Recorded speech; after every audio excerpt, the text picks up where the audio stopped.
Okay, hey everybody, welcome to our monthly webinar from the Personnel Board of Jefferson County. Today's topic is going to be employee passion, why 2019 looks like 2006. So before we even get started, I'm going to open up a poll here and I want to get your thoughts. So let me go ahead and before we even get started, check out your passion levels.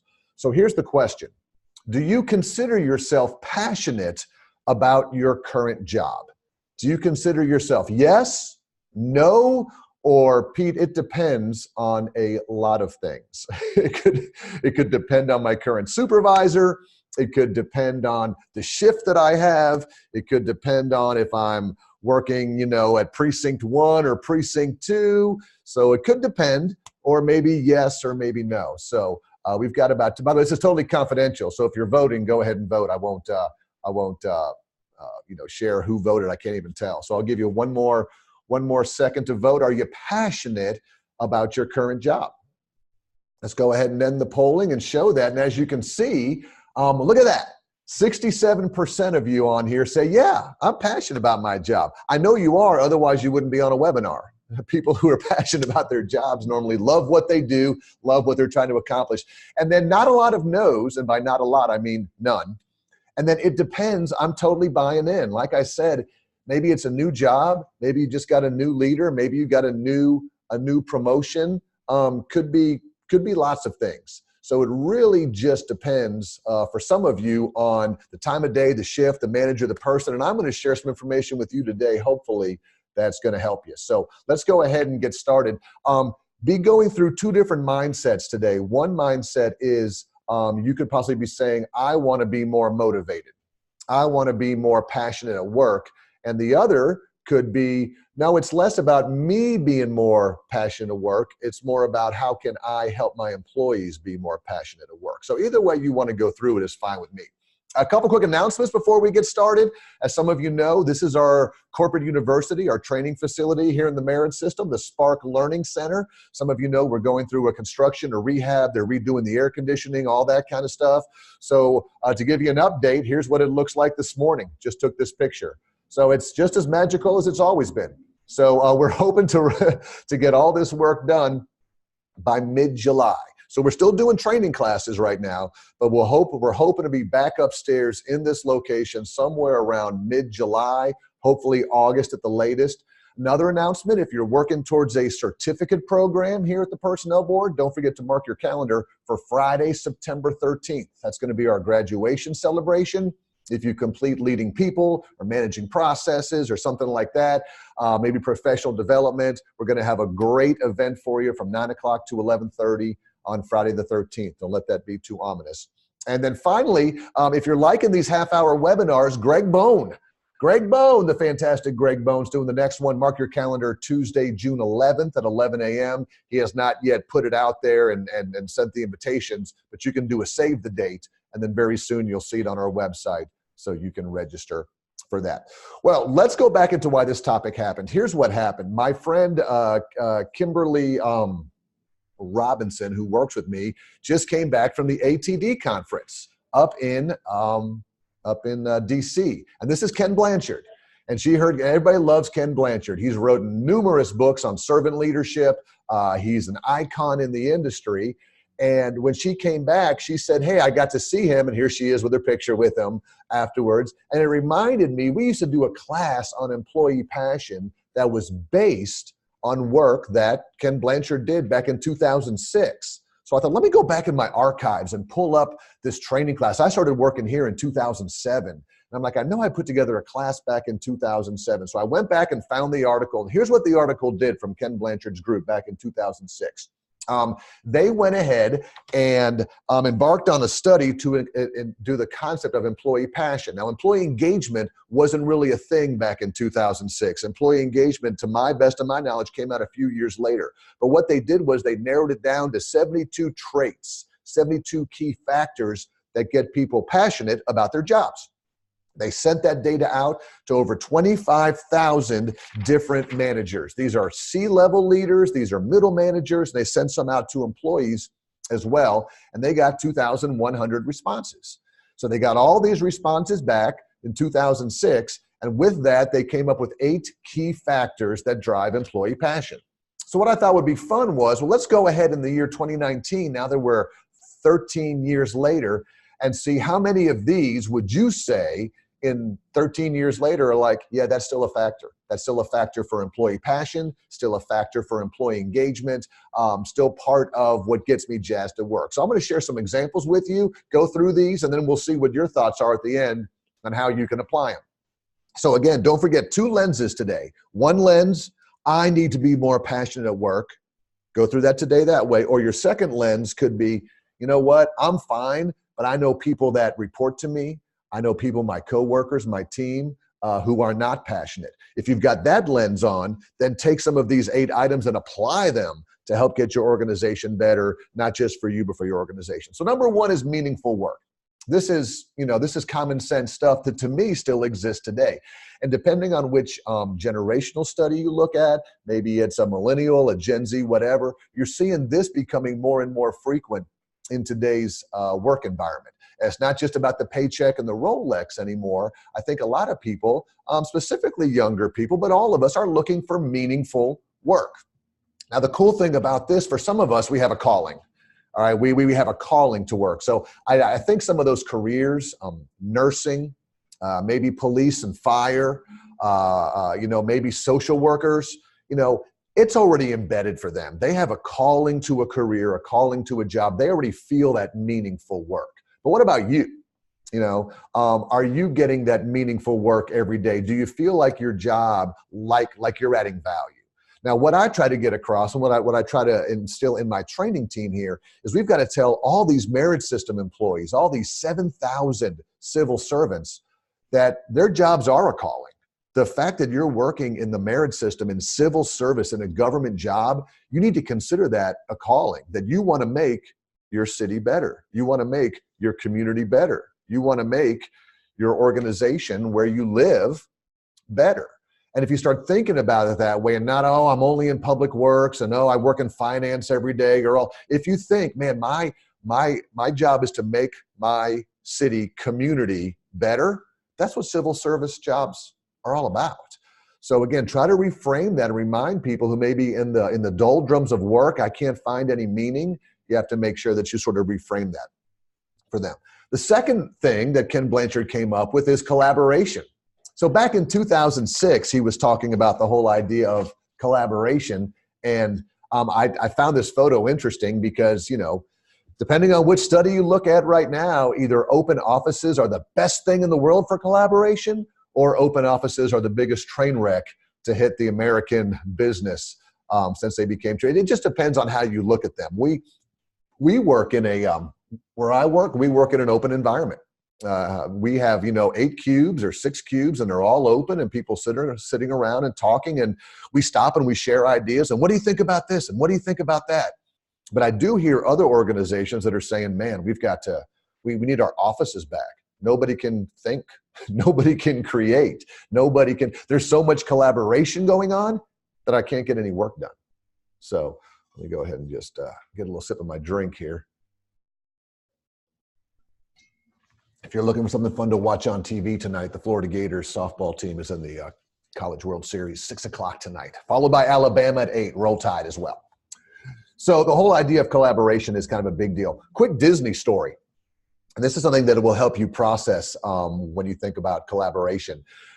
The urban legend goes that towel animals, when I mean towel animals, I mean in housekeeping at Disney, the kids go to the theme parks, they come back to their rooms, and all of a sudden the towels are now made like Mickey Mouse or Pluto or Goofy or a swan or something like that. Well, the way the story goes is the Yacht and Beach Club was one of the first resorts to do towel animals. They had a certain group of housekeepers from Haiti who had that skill set, and they started doing it for Disney's Yacht and Beach Club resort. Now, what happened was their housekeeping scores went through the roof. People were rating, they have the best housekeeping staff ever. So other hotels at Disney, the Contemporary, the Polynesian, started coming in to the Yacht and Beach Club and saying, hey, collaborate with us. Tell us how you do that. Can your people train our people? And the Yacht and Beach's first response was, no, get your own thing. Get your own. This is our thing. We do towel animals here. This is not, you go do something else. And Disney finally realized that by collaborating, making something great for the whole organization benefits. So when you think about where you work right now, are your departments siloed? Oh, this is a finance thing. Go do your own thing, purchasing. Or this is a testing thing. Go do your own thing, employee services. How can we share information and collaborate and become better by just sharing information? So I think collaboration, though the open office concept may not be a big win depending on where you are, I think collaboration, people still yearn for it, and they can be an employee satisfier and a passionate thing. Moving ahead. Let's talk about fairness. Oh, if we work in government, we hear this all the time. That's not fair. That's not fair. Now, a couple things about fairness, and this is what drives, again, employee passion. They want to be in an organization where they feel like it's fair. Here's my takeaway for you. This is my opinion, not fact. Fair does not equal same. Fair does not equal same. Okay. Now, for legal perspectives, it may be so. So, for example, if someone smokes in a company vehicle and they're not supposed to, that's against the policy. I give them a small write-up, but I give this other person who smoked in their car a 1-day suspension with pay.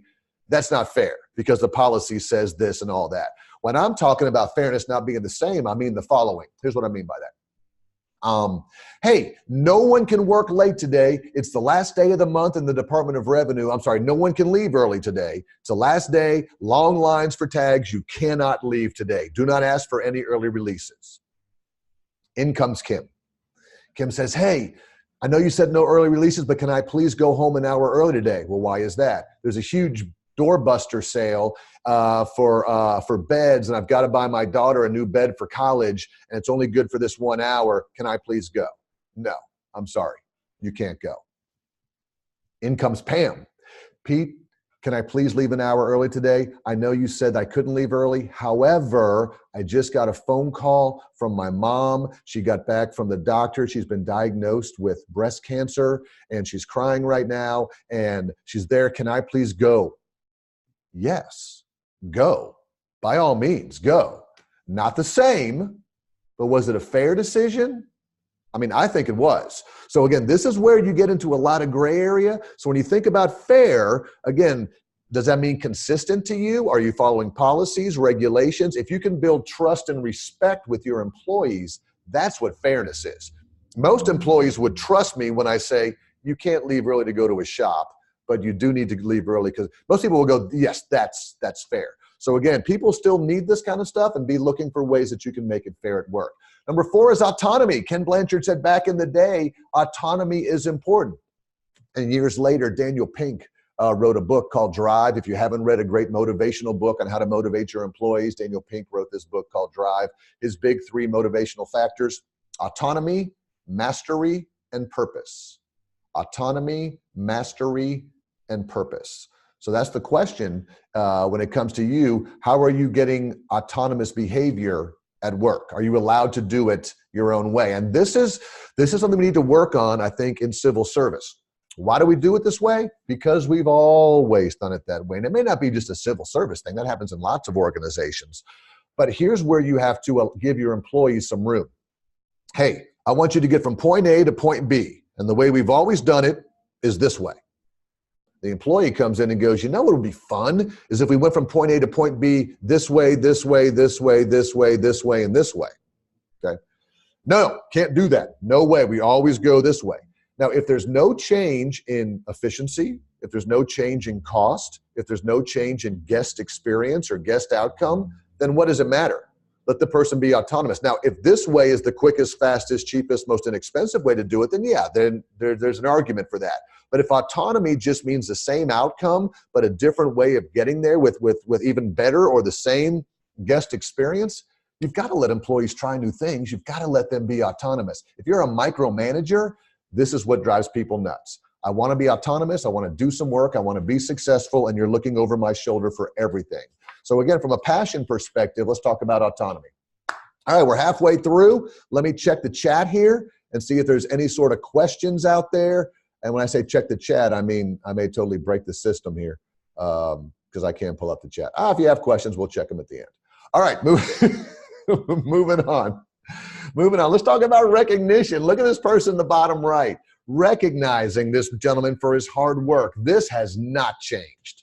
I don't think this will ever change. I think that people, again, to be engaged at work or to be passionate at work need recognition. They need to be told, great job. We're not, again, my Disney examples don't translate well to local government. This one will really drive you nuts. When I worked at Disney as a manager of a front desk, I was given a $1,000 budget per year strictly with the word recognition, employee appreciation on it.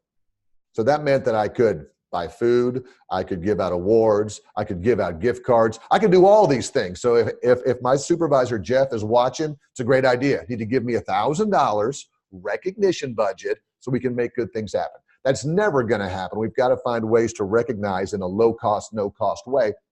And we can still do that. In fact, the Gallup Q12 is a questionnaire where you go out and ask people these 12 questions on employee engagement.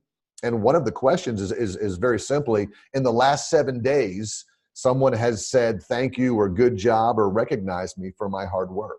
So again, as a leader, when you think about employee passion, my employees don't seem passionate. Are you recognizing them?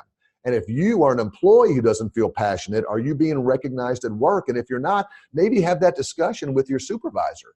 You know, go back to the 5 love languages. You know, that's an interesting book about how couples work out, how relationships work. If one of your love languages is words of affirmation, you need to be recognized, you need to be told great job at what you do. So keep that in mind. Recognition, I think, in 2019, still valuable. Number 6, Ken Blanchard talked about growth. And he talked about the whole concept of people who, let me get this right, employees perceive an environment where people have opportunities to learn, grow professionally, and advance in their career growth. This one may not be as relevant today, in my opinion, because again, this photo is the old style of growth. I think the new style of growth is more of a lattice work. Can I go up and around and move things? I think that does drive some employee passion.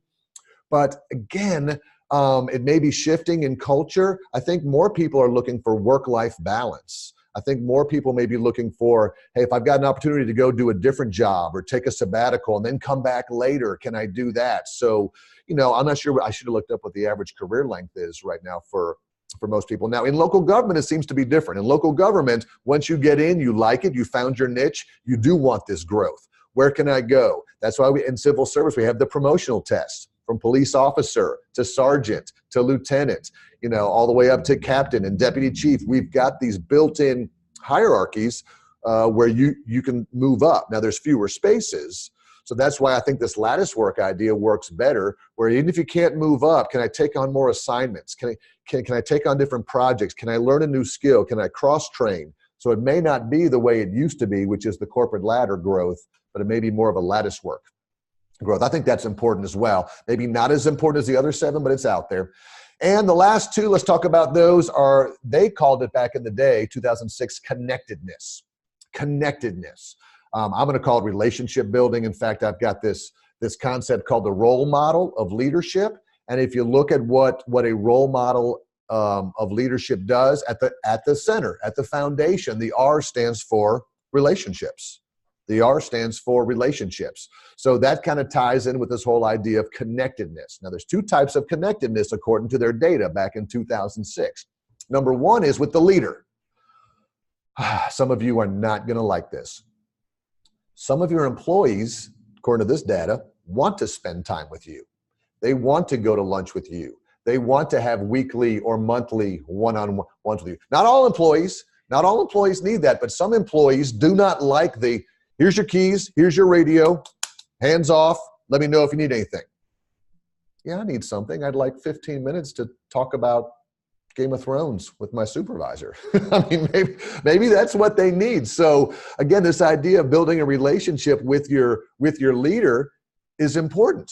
There's a company in town called Daxco, and Daxco, their former CEO he didn't have an office. Going back to the whole collaboration thing, he had a cube along with the rest of his team right there in the middle of all these cubes. So he could be connected with all of his employees. They could drop back and say hi and ask questions and all that. So that is important.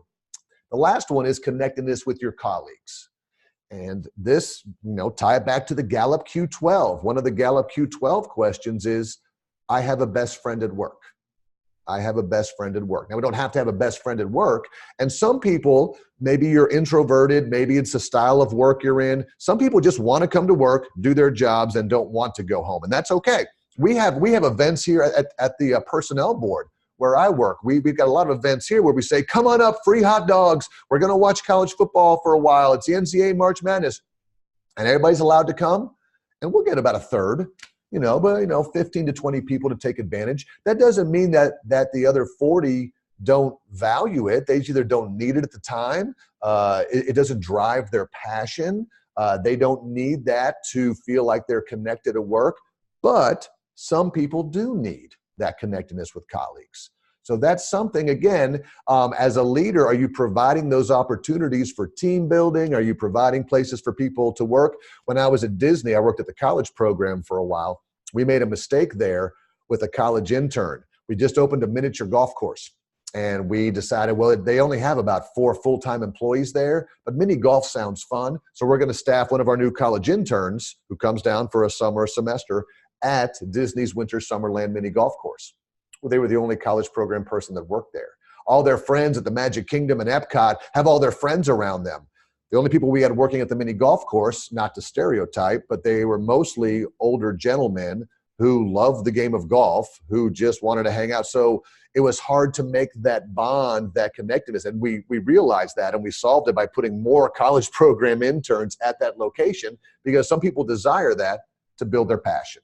So those are the 8 things.